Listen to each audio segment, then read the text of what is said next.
Amigos y amigas, buenos días desde Eñe Radio, la emisora de Villarrubia de los Ojos. Bienvenidos y bienvenidas. Estamos en La Escuela, un programa dedicado al mundo de la educación y la cultura, especialmente en nuestro pueblo, cuando pasan algunos minutos de las 11 de la mañana y es el día 22 de mayo. Damos comienzo al programa número 108. La cifra es una más en la cuantificación de programas que llevamos emitidos en La Escuela. Seguimos con una idea que nos planteamos al comenzar esta experiencia, y es que el mundo educativo sea protagonista, al menos durante estos minutos, para cuantas personas nos escuchéis en directo o en las redes o en los podcasts del programa en YouTube, Facebook o iVoox. Os habla Ángel Morales Camacho. Y antes de entrar en harina en el programa de hoy, agradecer a José su colaboración con el sonido, con la música y por supuesto con estas notas históricas que nos va a contar a continuación. Buenos días, José. Buenos días. Buenos días a todos. Tengo la garganta un poquito jorobada, pero bueno. Miércoles 22 de mayo de 2024, día 143 del año. Nos faltan 223 para finalizar este año bisiesto. Primavera, hemisferio norte, otoño, hemisferio sur.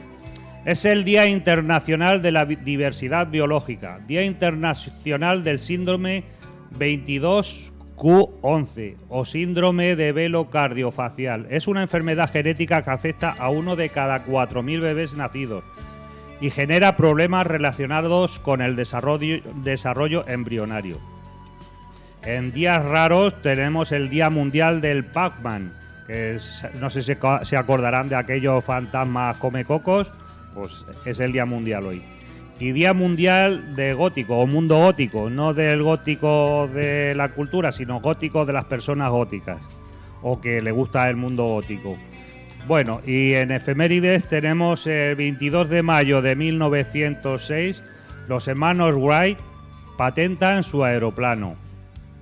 22 de mayo de 1960 sucede el Gran Terremoto de Valdivia, también conocido como Gran Terremoto de Chile, con un 9,5 en la escala sismológica de Richter, siendo de momento el más potente registrado en la historia de la humanidad.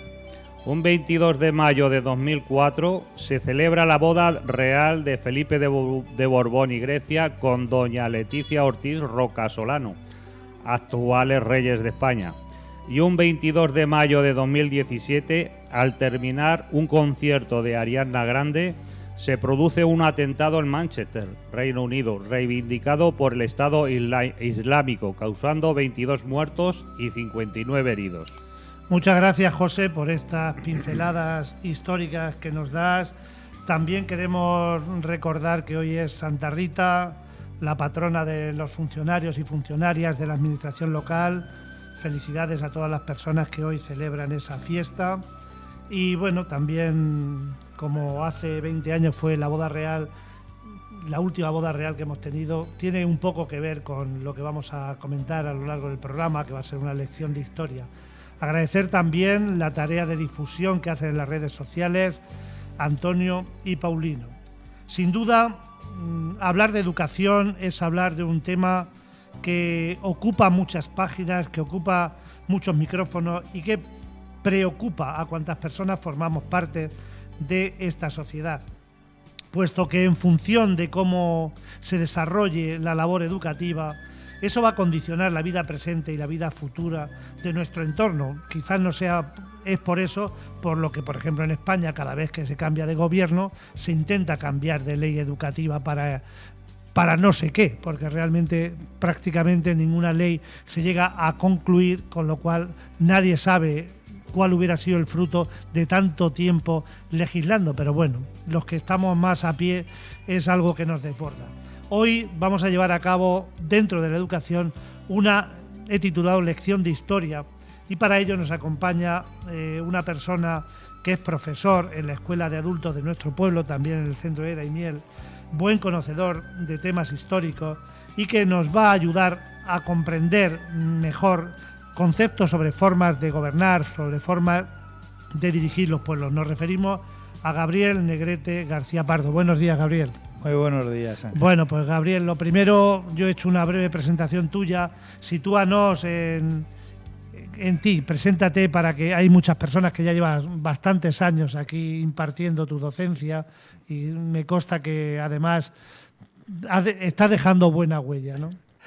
Bueno, pues si es así me alegraría.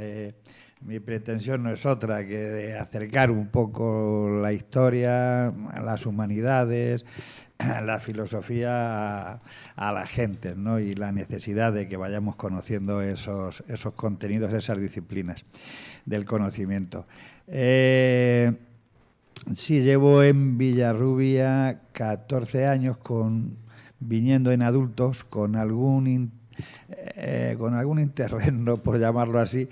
En 2 años no vine porque hubo un profesor de aquí, de Villarrubia, que estuvo con nosotros y entonces vimos razonable que esos años se quedara él atendiendo el aula de aquí de Villarrubia. Pero sí, como digo, llevo ya desde el año 2010 y es verdad que pues con Villarrubia tengo yo una relación muy, muy afectuosa. Me gusta mucho Villarrubia. Bueno, vamos a empezar, Gabriel. Vamos a retroceder un poquito en tu historia. Vamos a empezar hablando. Yo, como el programa se llama En la Escuela, me gusta siempre recordar aquellos primeros años, aquella escuela en la que tú estuviste como alumno, como niño. Me imagino que sería en Daimiel. Sí, fue en Daimiel. En la escuela de jabonería y en la escuela de la estación fue donde yo estudié. Quizás algunos de los oyentes, si se dedican a la docencia, conozcan estos centros. Y la verdad es que tengo un gratísimo recuerdo de aquellos años y de algunos de los maestros que me dieron clases. Siempre los que nos dedicamos a la docencia tenemos algún referente, alguna persona de esas que te marque, que luego no sabemos si te inclina o se llama vocación, pero nos llevan por ahí, por la senda de la educación, ¿no? Pero yo tuve varios de ellos. Recuerdo a don Galo, don José, don Domingo, doña Pilar, varios de ellos que creo que me inculcaron una serie de valores muy interesantes y muy aceptables. Sí. Tú estudiaste a EGB, me imagino, ¿no? Yo fui la primera promoción de la EGB y la primera promoción del BUP. O sea, estudiaste EGB en este colegio, luego el BUP, me imagino que lo haría en el José Ruiz de la Hermosa. En el José Ruiz de la Hermosa se llamaba entonces, sí. Y allí hice el BUP. Y después corté, después no seguí estudiando, después me fui a trabajar. Perdón, ¿hiciste BUP? ¿COU tampoco? Y COU. O sea, acabaste COU, los estudios. Pero luego fuimos como... mi promoción fue la primera generación. Y bueno, luego pues, por circunstancias económicas yo quería hacer historia, lo que luego hice. Aquí solo había 3 años, había que irse a Madrid, bueno, que me fui a trabajar. Y pues gracias a un accidente en el trabajo, a que me quedé manco allí, pues luego pude retomar la senda de los pues estudios. Fíjate cómo un accidente, muchas veces se habla eso de que de una cosa negativa salen otras positivas, ¿no? Una desgracia en aquel momento. Pero te sirvió para... Me recondujo en la vida del estudio. Pues me alegro, y además como ya alumno tuyo durante 2 cursos, la verdad es que creo que merece la pena que personas como tú os dediquéis a la enseñanza. La verdad que os lo agradezco mucho. Y queríamos escuchar una canción que Gabriel nos sugirió.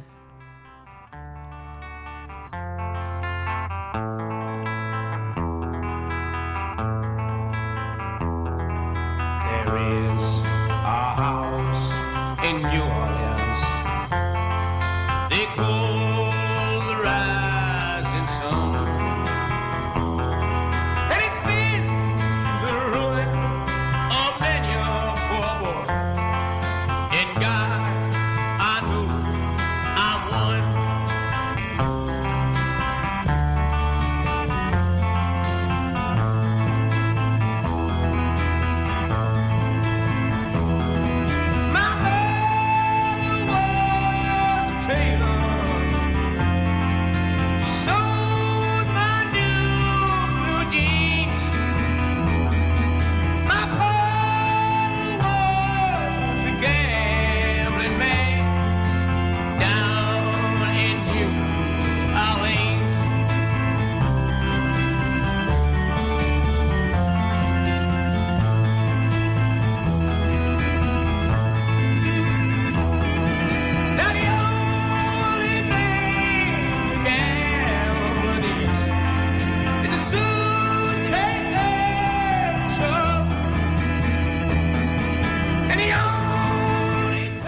Gabriel, Animals y la Casa del Sol Naciente, ¿qué te sugiere? ¿Qué crees que comunica esta canción tan agradable? A mí me evoca, siempre me gustó sin saber lo que decía.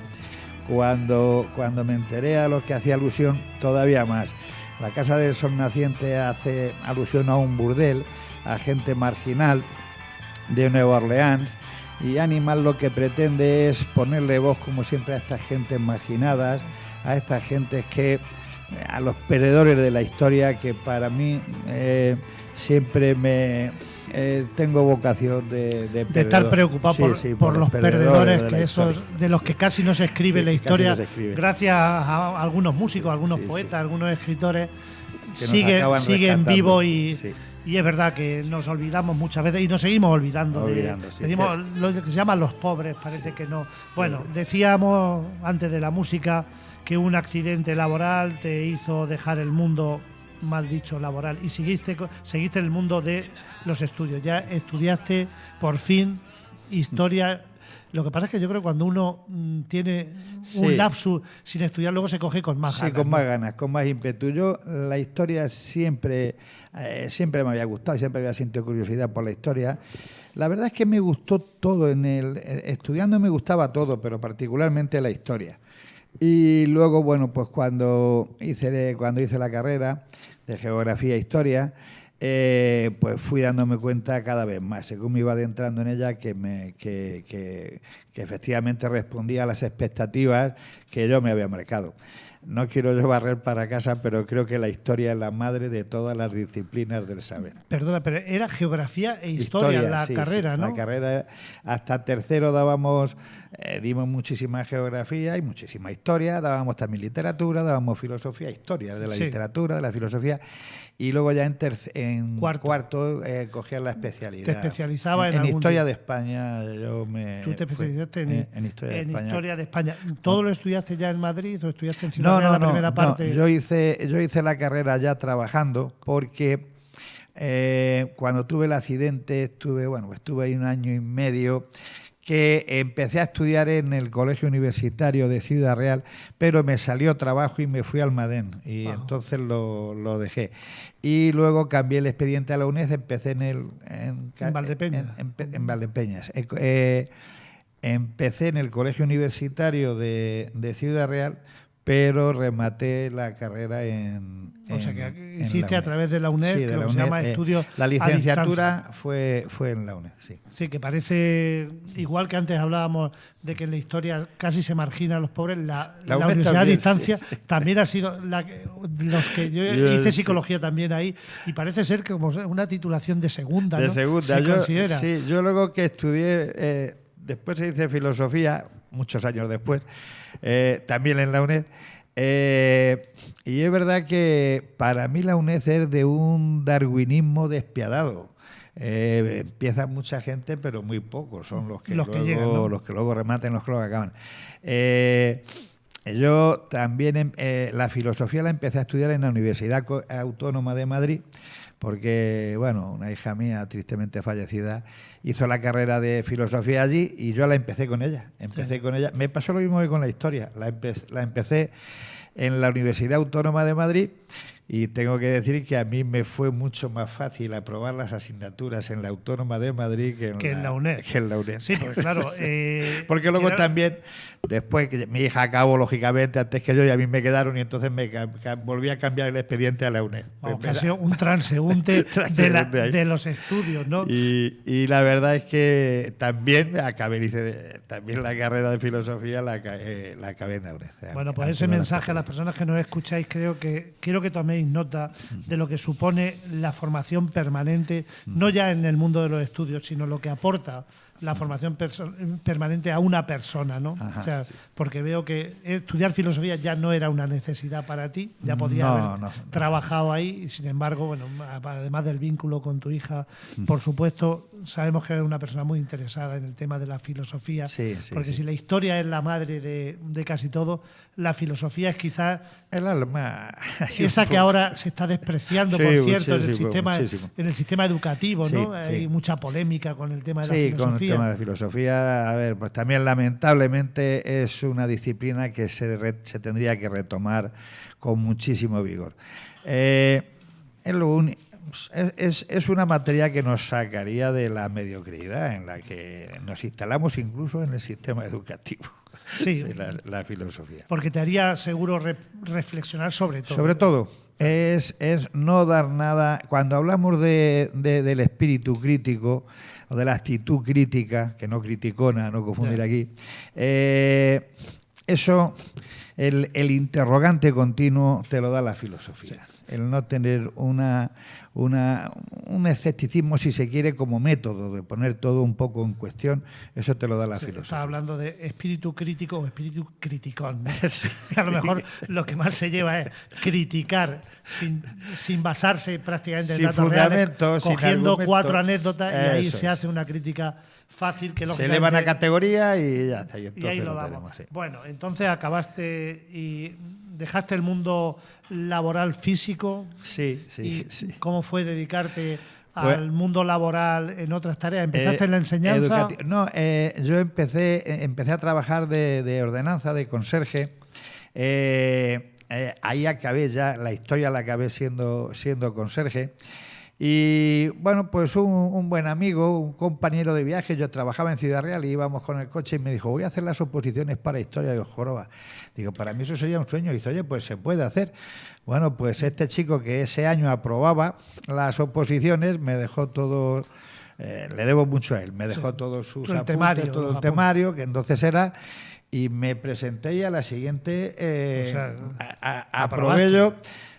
No cogí plaza definitiva, pero bueno, pero ya me quedé muy bien situado. Como interino, me imagino, ¿no? Y este chico me dijo, pero bueno, vamos a ver, sí, he aprobado los dos. Pero ¿has ido por el turno libre? Digo, sí, claro. Y dice, no sabes que hay un turno de minusválido. Yo no tenía ni el reconocimiento. Ya. Entonces, para las siguientes oposiciones, lo anduve todo, me dieron el reconocimiento de minusvalía y saqué la oposición. Ya más fácil. Tengo que reconocer, hombre, claro, con más facilidad. Más facilidad, no porque hay más plazas, porque el porcentaje de plazas... Teníamos 3 plazas, que solo se cubrió la mía, para, quiero recordar que 80 y tantos. Sí. O sea, que salíamos como a 20 y tantos. No llegaba a 30, cuando los demás iban algo así como a 100. Sí, claro. O sea, sí, bueno, el turno ese lógicamente favorece el acceso a la persona. Es mucho más asequible. Bueno, sí. Y ya desde entonces ¿dónde empezaste a trabajar? Empecé a trabajar en el instituto, en el Ojos del Guadiana. ¿Ya era Ojos del Guadiana? Sí, me resultó curioso porque... Allí estudié yo y algunos de mis profesores luego fueron compañeros. ¿No? Sí, eso ocurre muchas veces, ¿no? Cuando la verdad es que genera eso como cierta ternura un poco del ambiente de... Y en principio también hay unas energías que no saben por dónde se van a canalizar, ¿no? No sabes si tratarlo de usted o de tú. De hecho, me pasó con un compañero que le decía de don y me dijo, bueno, Gabriel, ya no, hombre. Ya, el primer día todavía, ¿no? Ya no, sí, ciertamente, así es. Bueno, ¿y estuviste muchos años ahí ya en el Ojo del Guadiana? Estuve 5 cursos en el Ojo del Guadiana. Después estuve en Piedrabuena, en Porzuna, de nuevo en Piedrabuena, en adultos ya, y luego en Daimiel. ¿Ya te viniste adulto? Sí, me vine adultos, que llevo ya en adultos 14 años. 15 años llevo en adultos ya. Bueno, sí. Y enseguida te surgió lo de venir a Villarrubia, porque prácticamente te llevas 14 años. Sí. ¿Qué coincidió con empezar la ESO a lo mejor en Villarrubia? Sí, porque la escuela de adultos en Villarrubia durante muchos años solo tenía como alfabetización y graduado escolar. Graduado escolar. No, ya llevaban unos años. El compañero Miguel Ángel Redondo ya estaba aquí y Miguel Ángel debería llevar 4 o 5 años aquí ya antes que yo, y fue entonces ya algo así como en el 2000. Yo llegué aquí en el 2010 y como en el 2004 me suena que empezó la ESO. Que empezó ya la ESO aquí ESO. En adultos, sí. Bueno, desde entonces aquí... Fue Miguel Ángel, por cierto, Miguel Ángel Redondo el que se empeñó que hubiera aquí un curso de historia y que viniera yo a darlo. Tengo que decir que lo quiero mucho, nos llevamos muy bien, pero muy bien, somos compañeros y somos amigos. Y me enfadé con él en aquella ocasión. Digo, pero que yo no quiero ir más horas a Villarrubia y que pues tú irás donde se te diga. Aquella fue entonces lo de la historia esta, que una amalgama de historia, de filosofía, de arte, empezó con aquella experiencia que te lo sugirió Miguel Ángel. Fue Miguel Ángel. Y bueno, probamos y recuerdo que yo entonces al director entonces le dije, bueno, mira, pero si no va a ir nadie, ¿quién va a ir a un curso de historia? Que hablemos... Y además sin nota, sin exámenes. Un curso que no les hace falta, por gusto de hablar de arte, de historia, que no van a ir. Y me dijo, bueno, venga, tú pruebas.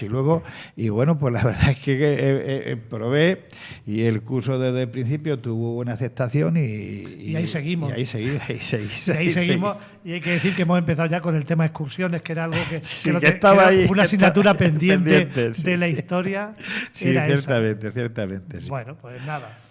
Ya hemos sido, ya te digo, soy alumno tuyo y la verdad es que el otro día no hicimos una excursión fin de curso porque no existe ese concepto, pero realmente la última experiencia con las personas que lo hemos comentado fue muy gratificante. Sí, estuvo muy bien. Y además yo creo que dentro del tema de historia recuperar cosas que creemos que no tienen mucho valor, están tan cerca que no nos valoramos. Yo la guía que tuvimos me gustó mucho porque puso muy en valor Ciudad Real y nos dejó el gusanillo de que todavía hay muchas más cosas que ver y que tienen sentido, ¿no? Que muchas veces soñamos con las excursiones, hay que hacerlas a sitios históricos, a Grecia, a Roma, a Madrid como mínimo, ¿no?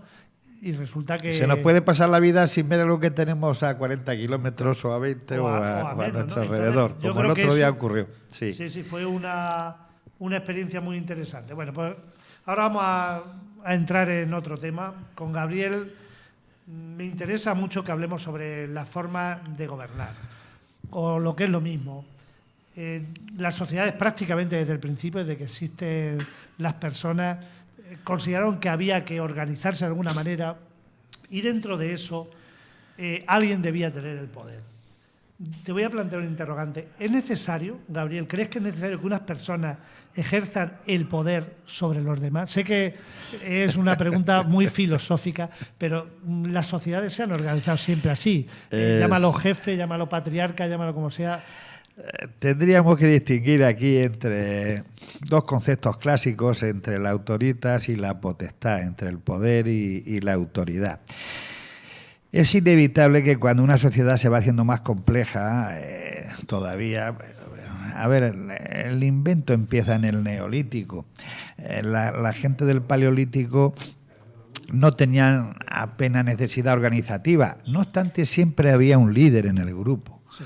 Siempre, hoy cada vez más la antropología apunta a que ya en el Paleolítico debía haber un líder. Aunque fueran nómadas y no se establecieran en un sitio, ¿no? Eso es, desde el momento del sedentarismo, desde el momento en que empiezan, digamos, las civilizaciones, el surgimiento del Estado, se hacen más complejas las sociedades, surgen las sociedades de jefatura y siempre hay alguien que tiene que organizar, que tiene que estructurar, que tiene que normativizar, aunque solo sea decir por dónde circulan los caballos o la caca del caballo se deja ahí, se lleva, se quita. Es decir, las sociedades, las cívitas, la polis, el mundo ciudadano necesita organización. Y, a ver, ¿hay alguien que tiene que mandar sobre los demás? Hombre, visto así, no. Quizás la palabra no sea correcta. No, sí es correcta, porque en realidad lo que ocurre es que unos mandan sobre otros. Sí. O sea, que está bien planteada, ¿no? Lo has hecho bien. La pregunta está bien planteada. ¿Tendríamos nosotros que cambiarle el curso a la historia para poder cambiar la pregunta? El problema es que durante demasiado tiempo, todavía en la actualidad, lo que hacen unos grupos siempre minoritarios, siempre élites en el sentido de cuantitativo, no cualitativo, no siempre las élites son cualitativas, son de calidad. Lo que se hacen grupos minoritarios es mandar, dirigir, establecer y ordenar cómo tiene que ser la vida. Y la inmensa mayoría seguimos esos dictados. Eso no debería ser así, no siempre es así. De hecho, hay sistemas, regímenes políticos que intentan que no sean tanto así, que intentan limitar tan autoritario, decía. Eso es. distinguir entre poder y autoridad, ¿no? Autoridad, sí. A lo mejor esa es un poco la clave, ¿no? La autoridad, aquel famoso discurso de Unamuno en los primeros días de la Guerra Civil en la Universidad de Salamanca, que cuando dice para convencer hay que persuadir, para persuadir hay que argumentar, hay que razonar, y entonces solo así, solo razonando, solo argumentando, solo con la lógica, tú puedes ir convenciendo. Eso es lo que te da autoridad. La autoridad te la dan la razón, las razones, las argumentaciones. El poder te lo puede dar la fuerza, como también decía Unamuno, la fuerza bruta. Venceréis porque tenéis fuerza bruta, pero no convencer. No vais a convencer, vencer y no convencer. Yo la semana pasada me llamó la atención un artículo del País Semanal donde Javier Cerca hablaba sobre la política de los idiotas. Y me llamó la atención y cogí ahí 4 notas que quería comentar contigo. Sí. Parte de la idea de que un idiota es algo que se utiliza como muy coloquialmente, es una persona que se desentiende por completo de la política. Sí, idiota, dice, viene me del parece griego idiotes, sí. que es una persona que solo se ocupa de lo suyo y se desentiende de lo común, lo público. La política parece que no existe. Y política precisamente viene de polis o ciudad, que es lo que pertenece a todos. ¿Qué opinas tú de este tema? Me gustó mucho, supe del artículo por ti y lo he leído. En el curso de este año, como sabes que estamos hablando de los griegos, no sé si explicando a Platón o a Aristóteles, hablé yo también de ese término. Sí. Probablemente lo mismo no estabas tú. Quizás no de las estuve, veces pues, que, algún día. y hablaba precisamente de que se utilizaba en sentido peyorativo, se utilizaba en sentido negativo, para criticar a esas gentes que se desinteresan, que no tienen interés por la vida política. Fíjate que ahora es muy común decir, yo paso de política, a mí la política no me interesa, yo soy apolítico.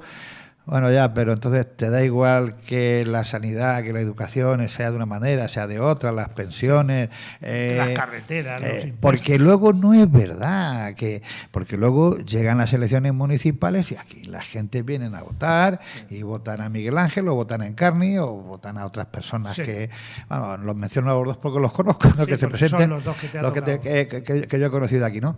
La gente vota luego no es tan verdad y no nos da igual y preferimos a una o a otro o Sí. Bueno, pues eso no se tiene que circunscribir a cada 4 años votar. Eso los griegos nos enseñaron que eres un idiota, está muy bien traído el artículo de Cercas, eres un idiota si no te interesas por la vida pública, porque la vida pública sí se va a interesar por ti. Y si tú no haces la política, si tú no participas, ya te la harán otros. Y desde luego no va a ser en tu beneficio, será en el de los que te la hacen, lógicamente, sí. Sí, ese idiota es el que piensa que nada cambia, que hagas tú lo que hagas, todo va a seguir igual. Y entonces, por tanto, dices, pues es mejor no hacer nada. Claro, si tú no haces nada, hay alguien que lo va a hacer como bien dice. Y entonces va a ser su decisión y en muchas ocasiones su antojo.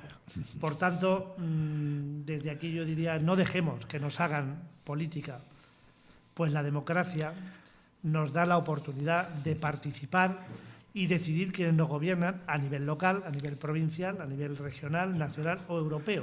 Al menos esa debía ser la teoría de nuestro actual sistema de gobierno. Según reza, debíamos estar preocupados, ya has dicho tú que al final sí que vamos a meter la papeleta, pero quizás es un poco pobre ese nivel de participación, ¿no? Absolutamente, es escasísimo. Si de verdad queremos participar de lo que era la res pública, de la cosa pública, de ahí viene también la palabra república, la implicación no puede circunscribirse a ir cada cierto tiempo, cada 4 años, a depositar una papeleta, ¿no? Tenemos que conocer las trayectorias, tenemos que conocer los intereses, tenemos que saber no solo los programas, sino saber qué intereses hay detrás de cada grupo político. Pues no era igual, por ejemplo, el liberalismo de Sagasta que el de Cánovas, y no tenían, incluso aunque fueran parecidos... Y era el mismo partido. Claro, porque era el mismo partido, eran liberales ambos, pero uno tenía detrás a los negreros cubanos y no querían quitar la esclavitud porque y Cánovas fue rehén, a pesar de que es una persona muy inteligente, fue rehén durante mucho tiempo de los negreros, de Zabaleta, por ejemplo, y en cambio el otro no tanto. Luego no es igual saber, estar implicados y conocer, no es igual. Bueno, vamos a empezar a aclarar algunos conceptos sobre forma de gobernar y, si es posible, que nos aporte una pincelada de en qué momento se ha producido esta forma de gobierno.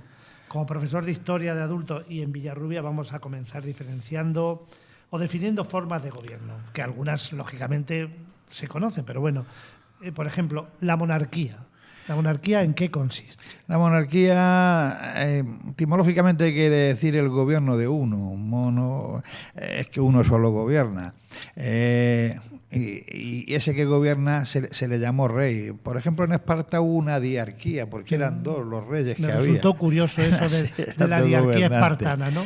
Sí, el mundo, eran dos reyes. Eran dos reyes. ¿Cómo se apañaban uno y otro? No, pues cada uno gobernaban como luego el mundo romano. El mundo romano, cuando acaba la monarquía y llega la república, gobernaban dos cónsules, cada día uno. Cada día uno. Un cónsul. Y los espartanos hacían algo parecido. Se les atribuían funciones diferentes a uno y a otro y se cambiaban y se combinaban en tiempos concretos.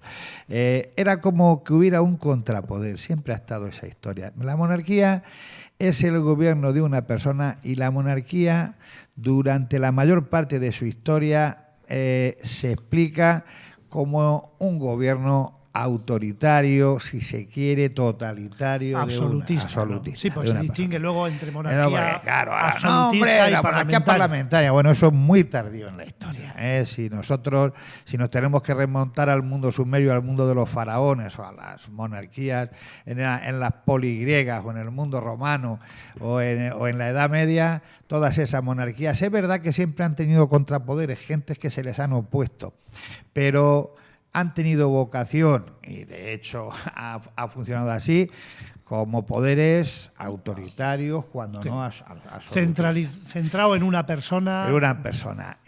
Claro, aquí sí decía Aristóteles, hombre, pero si esa persona es buena y lo hace bien y es un hombre honesto, es un hombre justo, es un hombre equitativo, pues va a funcionar la monarquía. Y él decía... Claro, y le decían, oye, ¿y si no es así? Hombre, claro, pues entonces degenera y ya es una tiranía. Bueno. Y la monarquía pasa a ser tiranía. O sea, la tiranía es cuando el que ejerce la monarquía, claro, pues lo hace... no es lo que esperábamos, claro, hombre, porque es verdad que todos diríamos, bueno, vamos a elegir aquí a un ciudadano en Villarrubia o ciudadana que es bueno, es culto, es equitativo, es benefactor, es generoso, joder, tiene todas las virtudes. Si no es perfecto, es casi perfecto. Oye, pues mira, qué bien. Pero bueno, pues eso sería una monarquía, no sé. Sí, una buena monarquía. Una buena monarquía. Si eso degenera, dice Aristóteles, ya no es monarquía, ya es tiranía. O sea, que acuñó un concepto pero realmente ese concepto no existe en la historia, es como una mala monarquía, ¿no?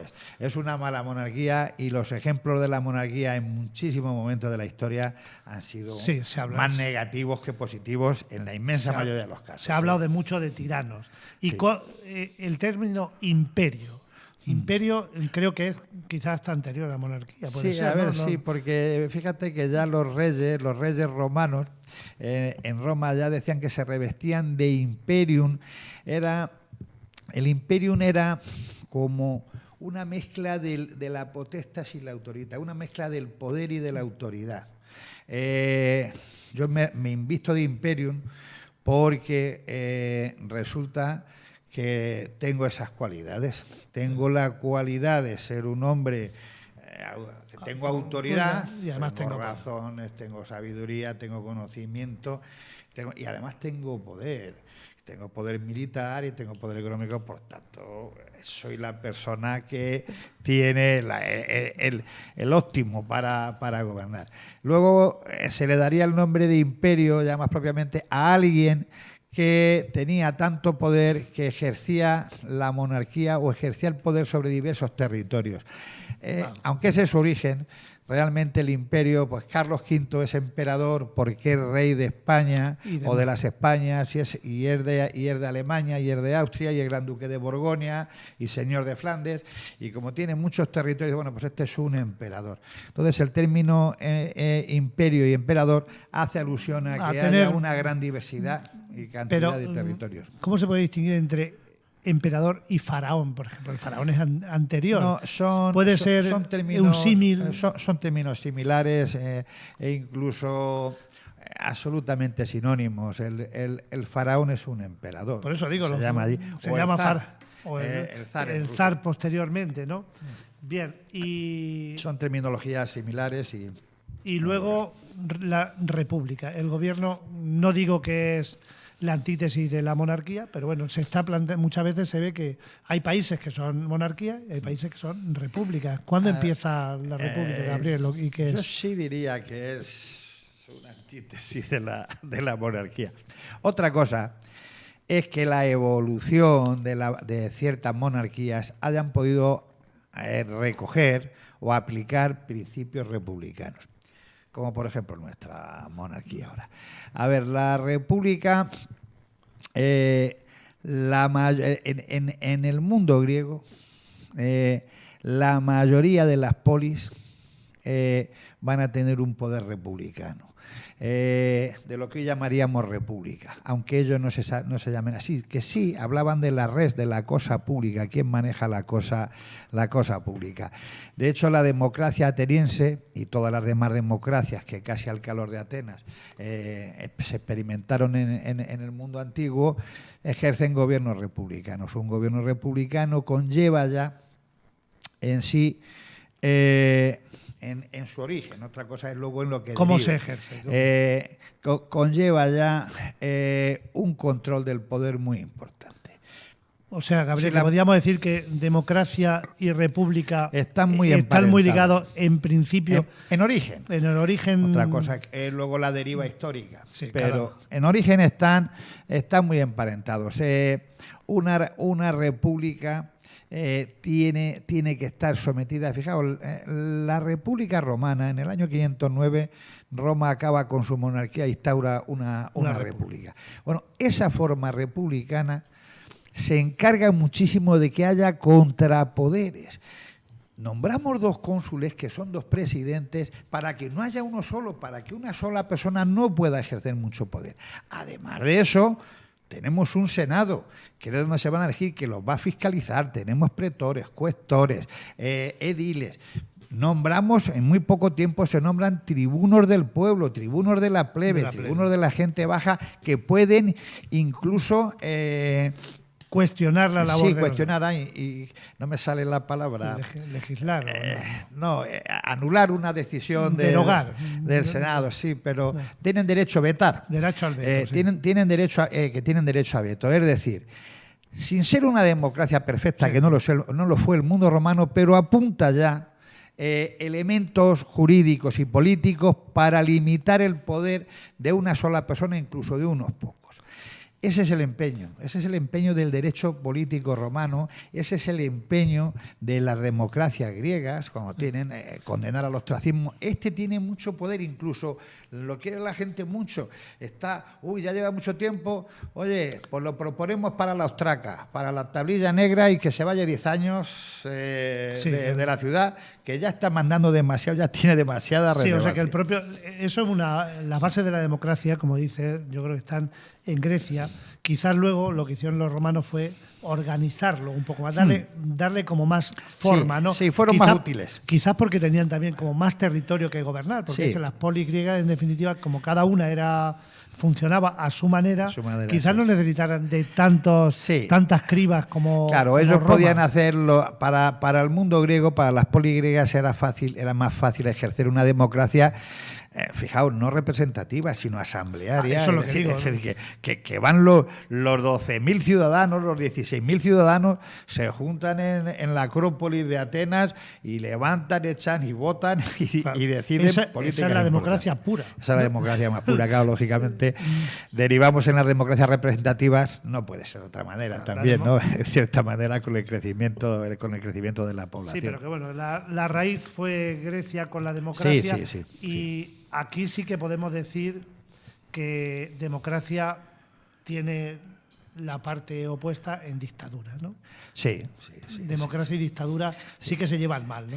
Todo esto, claro, porque luego puede haber gente que nos contraargumente y compartiríamos con ellos probablemente muchas cosas, que nos diga, bueno, ya, pero ha habido gente que en nombre de la democracia o que han llegado a ejercer, sí, pues, el mismo Pericles, que es el gran padre de la democracia, pues llegó a tener un poder casi dictatorial. Casi dictatorial en Grecia en algunos momentos. Sí, por su gran habilidad dialéctica, por sus alianzas, por sus grandes dotes de mandos y tal. Pero llegó un poco a ejercer casi Gabriel, demasiado. Disculpa, pero sin embargo se conoce como la época más brillante de Grecia. Sí, lo es. La época de Pericles. O sea, que comenzó en la democracia, casi la utilizó como dictadura. Lleva razón, pero... Y estamos en el concepto a lo mejor del buen monarca, ¿no? Que decía antes, que era una persona muy completa.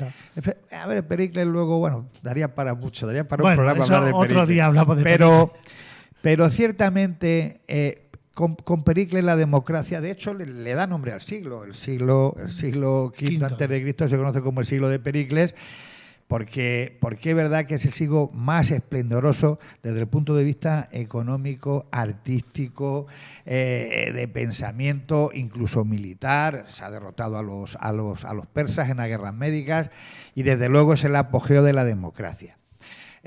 Por tanto, pero fíjate, ya Pericles llega a tener tal prestigio que eso lo acaba endiosando un poco, ¿no? Un poquito, sí. Ya se le sube. Ahí reconociendo que es el padre, es el que pone la guinda de la democracia. Ha empezado antes con Clístenes, con otros atenienses, pero es él el que la remata y el que la lleva. Pero por eso los griegos, a ver, eran muy celosos de eso. Cuidado con que alguien... con que alguien asuma tanto poder. Sí, cuidado. Por eso quieren establecer contrapoderes enseguida. Y eso se da luego en el mundo romano. Y esa es casi la esencia del liberalismo político. El liberalismo político nace para ponerle frenos al poder absoluto de las monarquías. En el siglo XVIII, incluso ya a finales del XVII, Locke, el inglés, Locke, ya en su tratado sobre el gobierno civil, ya su preocupación es que el monarca no puede tener un poder... no puede concentrar. De hecho, ya en el siglo XVII los ingleses, desde Cromwell y su revolución gloriosa, ya todo el empeño es monarca sí, pero controlado. Pero un monarca con contrapoderes. Que ese es el empeño del liberalismo, que dicen, y si controlamos al rey, pues a lo mejor no es necesaria la república, porque si somos capaces de esto, lo mismo estamos consiguiendo que esos valores republicanos de que una persona, monarca, no ejerza el poder de un modo omnímodo, de un modo absolutista, como tú antes apuntabas, si lo que hacemos es que este gobernante va a estar bastante limitado. Sí, va a haber otra forma de controlarlo. Bueno, pues lo mismo nos sirva en estos tipos de monarquía. Y ahí ya entraríamos en un debate sobre las jefaturas del Estado. Bueno, vamos a escuchar una canción de Frank Sinatra que querías que escucháramos y nos relajamos un poquito, Gabriel. And so I face the final curtain, my friend, I'll say it clear, I'll state my case, of which I'm certain. I've lived a life that's full. I traveled each and every highway and more, much more than this. I did it my way. Regrets, I've had a few, but then again, too few to mention. I did what I had to do, saw it through without exemption. Gabriel, My Way, Frank Sinatra a mi manera, hablando de formas de gobierno, qué bien, a mi manera.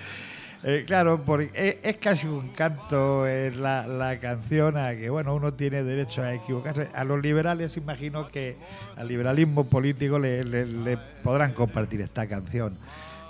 Que yo viva mi vida a mi manera, sin que me la estén imponiendo desde las autoridades, desde el gobierno.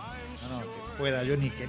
No solo el gobierno, dice Stuart Mill, un liberal muy, muy interesante, que a veces nos limita más la libertad a la sociedad, esa opinión no crítica sino criticona, nos limita más la libertad a la sociedad que los mismos poderes políticos, dice Stuart Mill. Bien, nos han quedado todavía un par de conceptos que quería.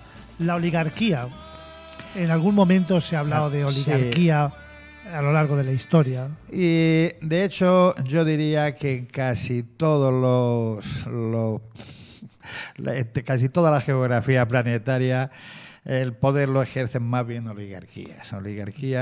Eso es lo que se llama lo que está detrás, ¿no? Sí, lo que no se ve, pero mueve hilos, ¿no? Las bambalinas, que son las que están dirigiendo esas oligarquías económico-políticas. Separar, no, esto es solo económico, político, ¿no? El IBEX 35 es solo economía. Bueno, el IBEX 35 tiene mucho poder político, aunque lo ejerza con un gran disimulo y se ejerza pues desde los palcos de los partidos de fútbol hasta en otras instancias que no se vean. Pero esos grupos de poder políticos, esas oligarquías ejercen el poder. Oligarquía en un principio también Aristóteles distingue aquí. Dice Aristóteles que puede haber una aristocracia que es el gobierno de unos pocos, pero igual que con el rey, buenos. Los aristois son los mejores en Grecia. Entonces, si esos son buenos, generosos, justos, ecuánimes, pues eso sea bienvenida la aristocracia. Valdría, no gobernaría bien. Pero ¿y si no son así? Pues entonces sería la oligarquía. Ya. La oligarquía para Aristóteles es el gobierno de unos pocos que miran por sus intereses. Y ahora me hace mucha gracia cuando dicen los grandes oligarcas rusos, los grandes oligarcas ucranianos, y los grandes oligarcas occidentales, aquí no los tenemos. Igual los tenemos, ¿no? Entonces la oligarquía es un concepto que también negativo, también peyorativo, que se trata de gobernar para una minoría y para los intereses de una minoría. No son aquellos ideales que decía Aristóteles, que si fuera eso la aristocracia buena, como la buena monarquía, bienvenida sería. Bienvenido sería. Como casi todos los sistemas vemos que tienen sus pros y sus contras en función de las personas que lo ejercen y lo que tienen alrededor y lo que tienen detrás. Sí. Quería brevemente que nos definiera socialismo y anarquismo y las similitudes, porque un poco hay evolución de uno a otro. Anarquismo y socialismo, digamos que reaccionan, surgen, aparecen curiosamente, de hijos de la Ilustración es el liberalismo y también el socialismo y el anarquismo, son todos ellos. Pero es verdad que el liberalismo, como ideología netamente burguesa, que trae grandes adelantos políticos, civiles, económicos, es muy curioso Marx, como probablemente el gran teórico, el gran ideólogo, el gran filósofo del socialismo. Marx define a la burguesía como una clase altamente revolucionaria. En el Manifiesto Comunista le hace un elogio importante. Dice, ahora bien, han llegado... Es verdad que la burguesía en esa dialéctica histórica es capaz de romper con un mundo feudal, con un mundo de monarquías absolutas, y ese impulso que puede ser el liberalismo político viene preñado de derechos, el canto de la libertad, igualdad, fraternidad, del frontispicio de la Revolución Francesa, que es burgués. Los socialistas dicen nosotros también lo compramos, pero es verdad. El socialismo reacciona contra eso, no solo el socialismo marxista. también los socialismos utópicos, en cierto modo, y por supuesto otra variante del socialismo, que es el anarquismo, reaccionan todos contra este sistema burgués que hemos llamado capitalismo, bueno, que tiene sus pros y sus contras, lógicamente, y la diferencia entre ambos es que los socialistas, el socialismo tiene un planteamiento, por eso se llama el marxismo socialismo científico. Decimos, esto se inicia con una revolución, tiene que haber un periodo socialista que es de amoldar las estructuras económicas y políticas capitalistas, a moldarlas a la nueva realidad para al final llegar a la etapa comunista, donde ya la libertad va a ser absoluta, no va a hacer falta el dinero. Bueno, La teoría está muy bien, una utopía, pero luego en nombre del comunismo, del socialismo y del anarquismo se han hecho auténticas aberraciones también, no lo olvidemos. Sí, pero me llama la atención, fíjate, una revolución para acabar con el feudalismo, con las clases nobles, con las clases altas.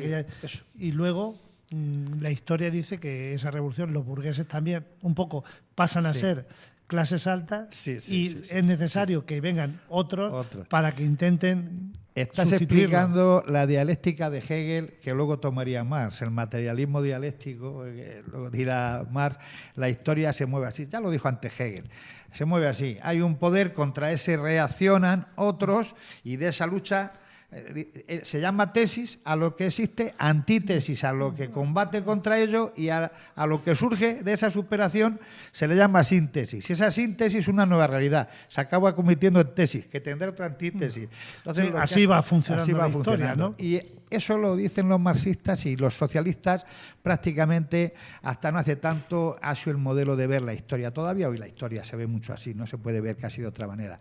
Entonces ellos creen que tiene que haber Estado, el socialismo dice tiene que haber Estado y el Estado tiene que ser el que reparta y el que haga y tiene que primar el interés colectivo sobre el individual. Ahí el liberalismo se revela y dice, no, por Dios, me atacas a mí. Ahí está la pelea entre lo público y lo privado. Y lo privado, ¿no? efectivamente. Que quizás sea el concepto. Mientras que los anarquistas, que en el fondo quieren lo mismo, de hecho en muchos momentos se le ha llamado el comunismo libertario, a los anarquistas quieren lo mismo, una sociedad comunista, igualitaria, pero dicen a eso no se puede pasar con el Estado. El Estado hay que destruirlo desde el mismo momento de la revolución. No, los socialistas dirán, hombre, no, necesitamos un largo periodo de adaptación donde sea el Estado el dueño de los medios de producción y demás. Y los anarquistas dicen que no, que ya tendrán que ser colectividades, tiene que desaparecer y que serán colectividades y que surgirá un hombre nuevo que no será egoísta si se cambia la. Estamos hablando ya de un hombre nuevo que todavía no ha llegado. Bueno, lo intentó el cristianismo, lo han intentado muchos sismos y me temo que tampoco. Que aunque ha habido avances no ha sido. Bueno, nos ha hecho aquí una lluvia de conceptos, te hemos llevado a que nos centre y queríamos centrarnos un poco, creo que brevemente, porque no vamos a tener mucho tiempo, en la historia de España, pero vamos a partir, José nos decía al principio que hoy hace 20 años de la boda real del último Borbón que nos sigue, no digo gobernando, porque realmente, como decía al principio, la monarquía actual tiene más de, aunque dice monarquía parlamentaria, podríamos ver monarquía republicana, ¿no? Un poco tiene, ¿verdad? El funcionamiento es como una república, aunque no tengamos presidente de la república, pero realmente el presidente del gobierno en España es como si fuera el presidente de la república de otro lado, de otro país, porque el rey realmente no tiene ese poder.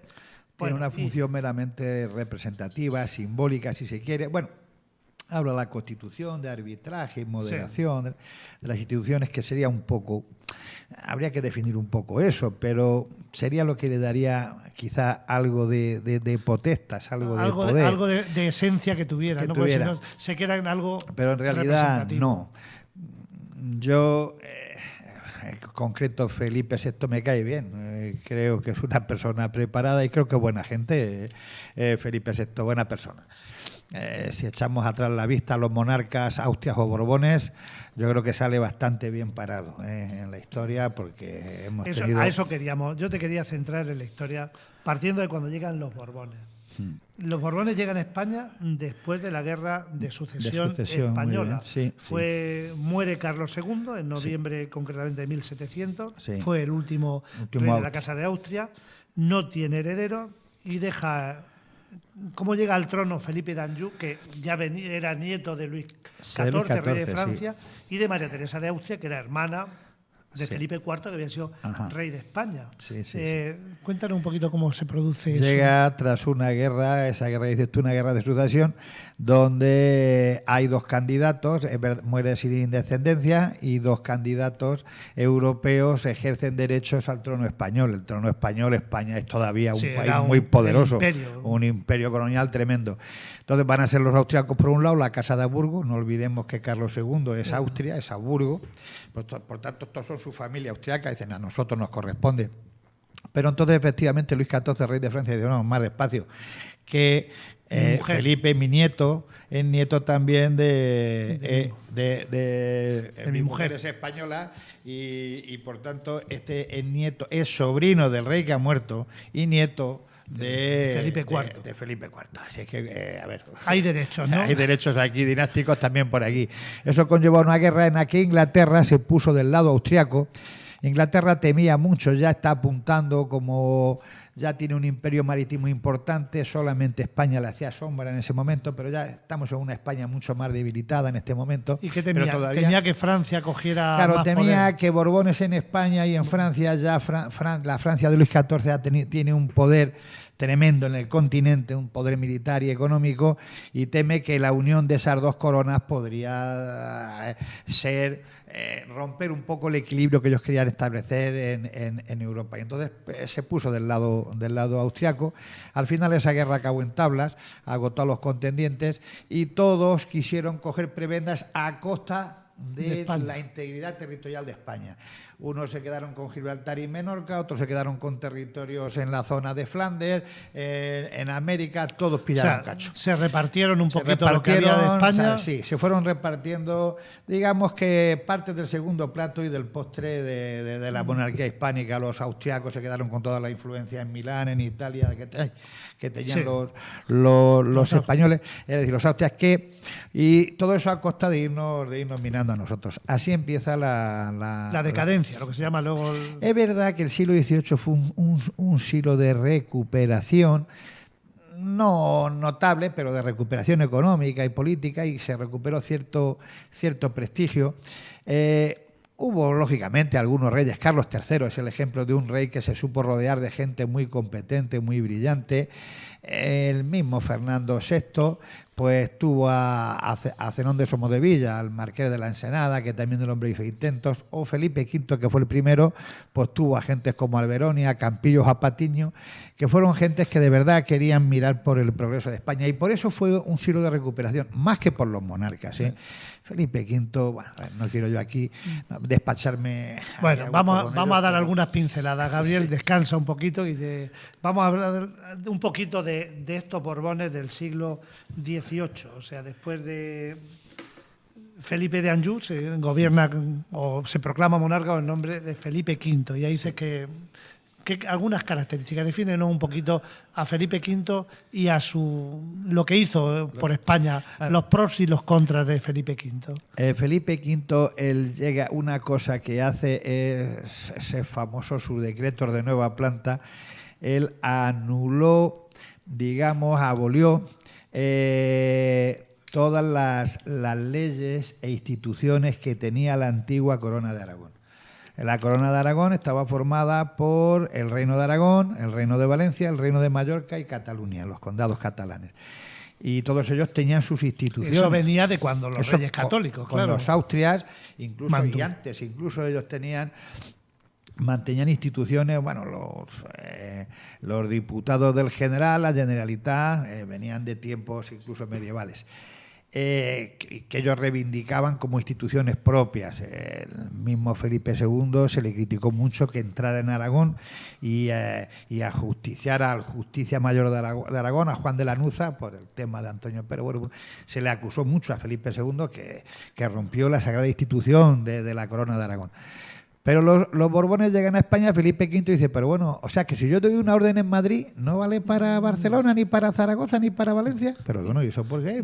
Eso no pasa En ningún sitio del mundo, Claro, ¿no? eso resulta que en Francia, vamos, mi abuelo era una monarquía centralista y lo que yo decía, Lo que decía para todo el país. valía para todo el país. Entonces decidieron y dijo, y además da la casualidad que esa antigua corona de Aragón, esos reinos de la antigua corona de Aragón, Cataluña, Valencia, Aragón y Mallorca, han peleado a favor del austriaco, a favor de mi...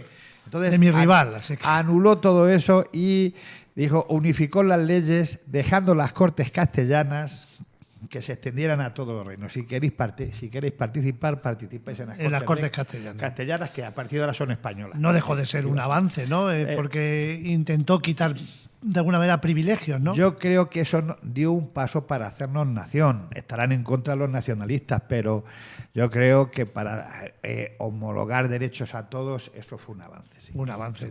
Felipe V tendría, lógicamente, su parte. Luego, Carlos III, Carlos III que es fue para mí el mejor monarca alcalde de más Madrid, ¿no? Se interesante, llama sí, como sí. el mejor alcalde de Madrid. Sí, se lo conoce como mejor alcalde de Madrid porque de él es el Museo del Prado, el Botánico, la Puerta de Alcalá, Cibeles, Neptuno, el que es el que sale en la ciudad. Él quiere hacer una ciudad. Cuando llegue ahí ve en Madrid dice, pero bueno, esto desde aquí se gobierna medio mundo. Él quiso darle una belleza que consiguió Madrid, ¿eh? Sí. Consiguió equipararse a otras cortes, a otras capitales europeas a partir de él. Y luego fue un hombre con una intensa búsqueda de progreso y modernidad en España. Él quiso mucho. En la que época fuese- de la Ilustración. En la época de la Ilustración. En su gobierno van a estar Jovellanos, va a estar Campomanes, va a estar Florida Blanca, van a estar Aranda, van a estar un elenco de las mentes más brillantes y las mentes con más afán de modernizar y transformar a España que hubo en aquel momento. O sea que Carlos III, dentro de los Borbones, Sí, sí, tiene sí, buena nota, ¿no? Le ponemos una nota Bueno, aprobado importante.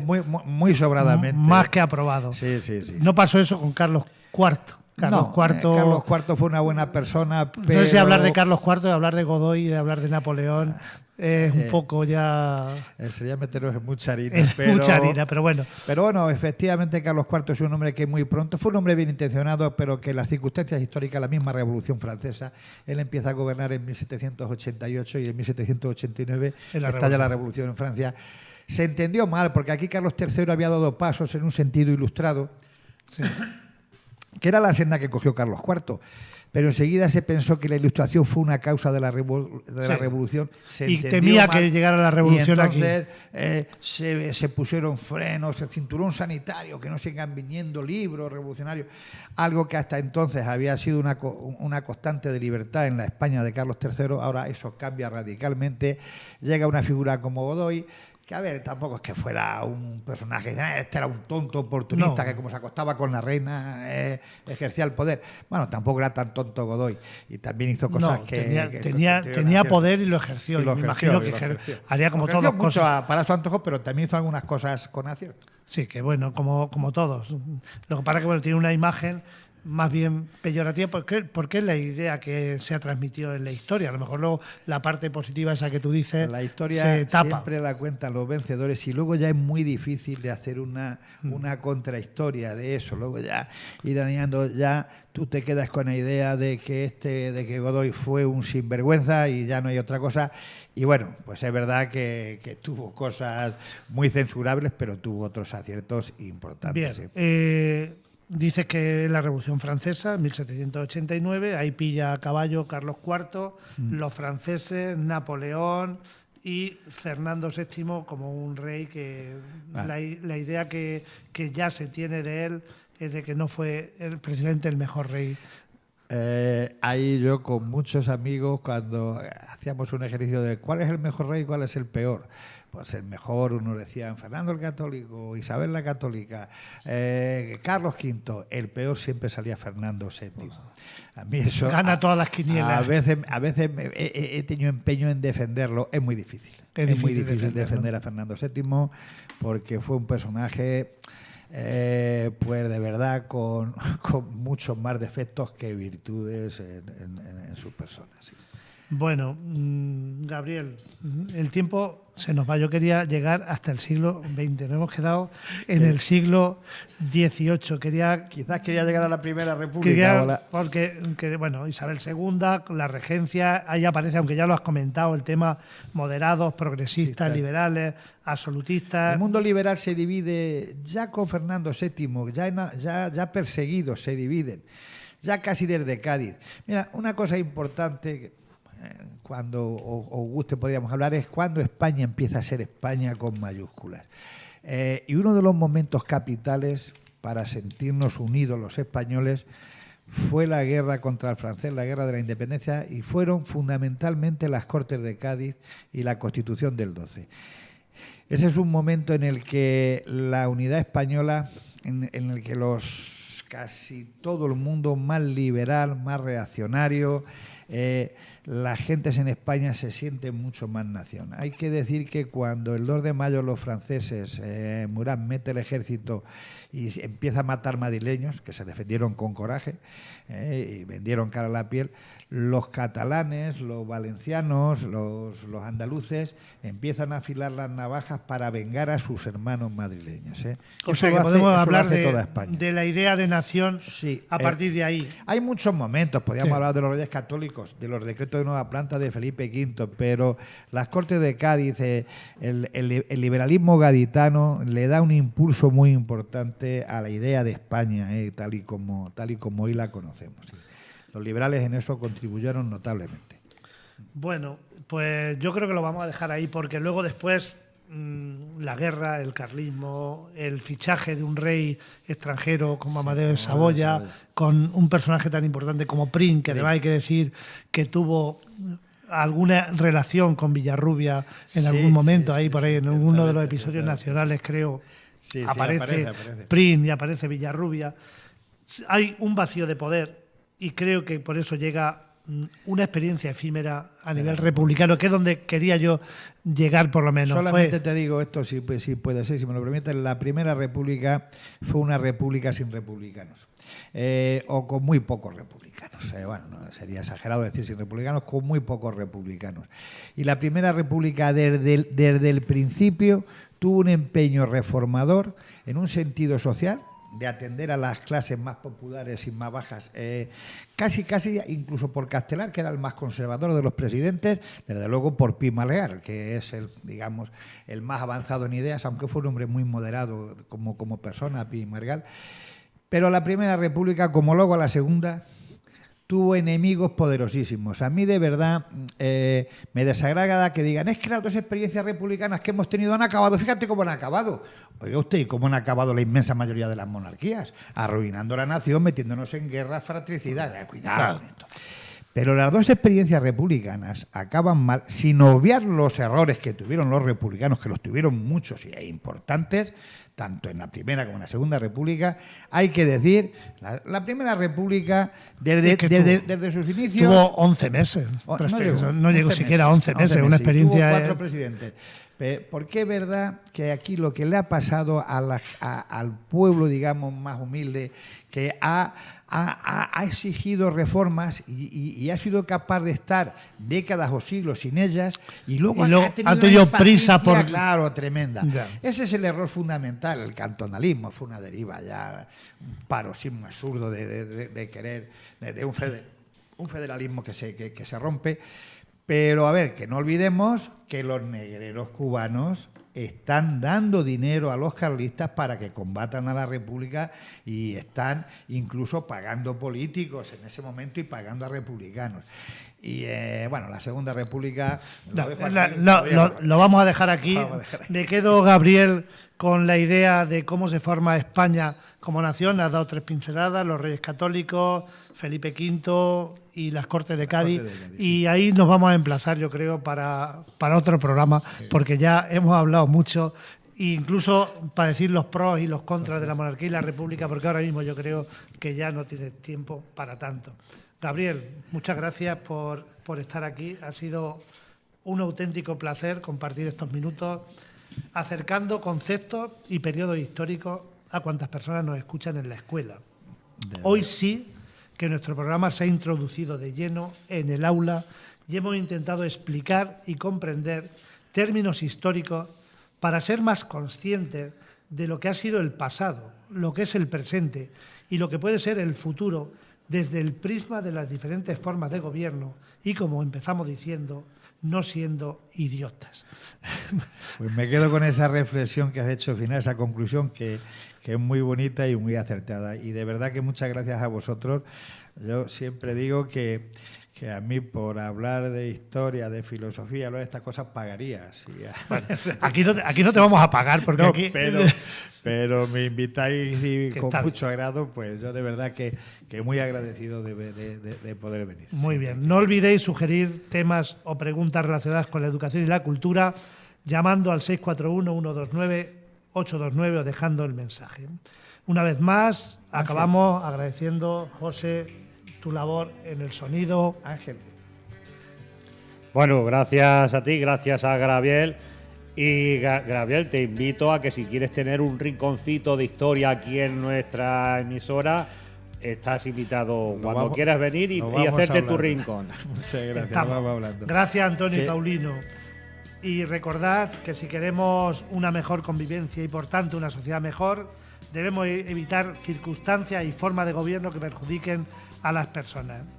Educación y cultura para frenar la barbarie. Gabriel, ahora ya sí te doy la palabra para que te Nada, despidas. no, que de verdad que me está gustando mucho el cierre que estás haciendo. No, solamente perdonar que esto es casi una digresión, es como una postdata, si queréis. Me han encargado mucho mis compañeros cuando he dicho que venía a la radio que diga que abrimos un plazo de matriculación, si me lo permitís. No, por supuesto. Eso, el plazo de matrícula, y nos dais por escrito y lo repetimos a partir del próximo programa. Pues el 27 de mayo, es decir, el lunes que viene, se abre un plazo de matriculación para el curso siguiente, 24-25, aquí en Villarrubia de los Ojos, que va hasta el día 14. Pero bueno, estaremos recogiendo matrículas casi hasta finales de junio. Y bueno, pues que a todas las gentes que están matriculadas en la ESO, en historia, en italiano, en inglés, pues que vayan haciendo ya a partir de la semana que viene, haciendo las matrículas. Pues en déjanos función de eso nos asignan profesores. Bueno, pues nos trae un folleto Sí, y de información traigo. la vamos a ir recordando las semanas que nos quedan os de lo curso, agradecemos porque desde mucho, luego agradecemos creemos que es una mucho. experiencia que hay que apoyar y que desde luego yo como alumno te digo que, Pues que- muchas que gracias. sí me voy a matricular. Gracias, muchas gracias. Gracias, Gabriel. Buenos días. Saludos, salud, paz y abrazos para todos y para todas. Buenos días.